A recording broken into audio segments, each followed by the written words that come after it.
All right, so if we look at each of these, the first one has an angle of 30 degrees. Okay, and in each of these cases, it tells you that the radius of the circle is 1. So each of these hypotenuse of the right triangles that are formed here is 1. And that's the only measure that you're given, with the exception of the angle measures. Okay, so here's the way I would encourage you to do this. There's a couple ways to approach it. I'll go through what eventually you're going to need to be able to do when you deal with the unit circle, is you're going to need to be able to take each of these triangles out, and if you know that the hypotenuse is 1, the radius of the circle, and then for this first one, it's an angle measure of 30 degrees.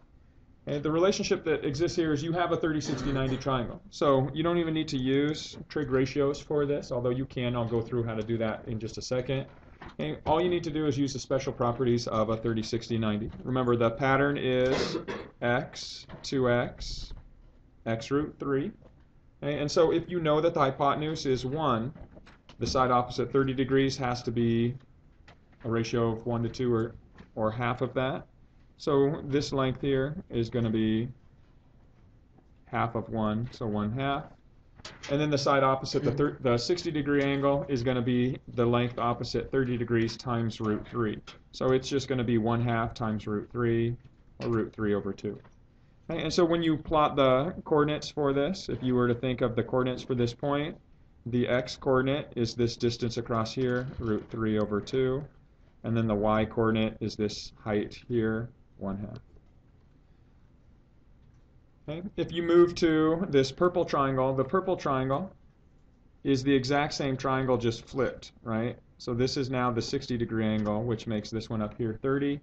And so you still have the 1. And so these values, the 1/2 is opposite 30, the root 3 over 2 is opposite 60.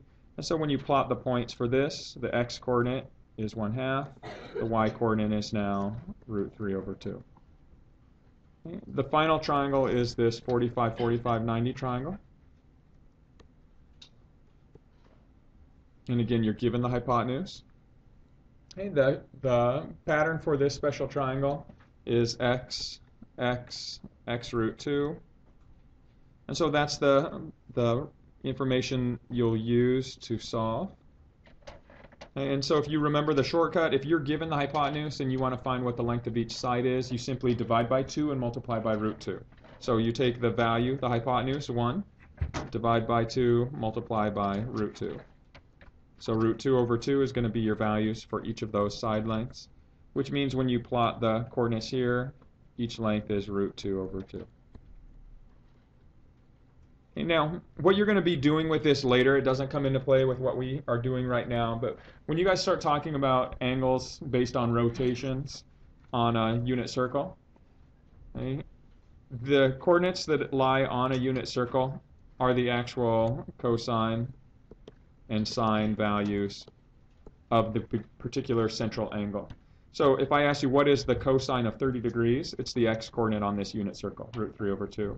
If I ask you what's the sine of 30 degree or 45 degrees, it's the y coordinate of the point on the unit circle with a central angle of 45 degrees. And so this is something that you guys will wind up memorizing and using in pre-cal. Okay. All right, now the other way, if you didn't see it this way, you could have also solved this by setting up trig ratios. It's a little more complicated than this. Again, this is the way I would encourage you to solve. But if we took this example here, 30, oops, we don't even need to include the 60 here, but if we just took this set of information and we said we wanted to find its x and y coordinate, the way that you can do that without working through any of the other information is you can just set up a trig ratio to relate the pieces that are provided. So here's the angle. With respect to this angle, if we want to solve for x, x is the adjacent, and we have a measure for the hypotenuse. So adjacent and hypotenuse is which trig ratio? Cosine. So we could say that the cosine of 30 degrees is equal to x over 1. Okay, now, I showed you on this unit circle, the cosine of that angle is this x coordinate, right? So we are going to get root 3 over 2. Okay, and if I wanted you to find the y value, again with reference to this angle, we have the opposite side and the hypotenuse. Opposite and hypotenuse relates which trig ratio. So sine of 30 degrees is equal to y over hypotenuse 1. And so once again, we see it's the y coordinate that is the sine of the angle measure here, 30 degrees.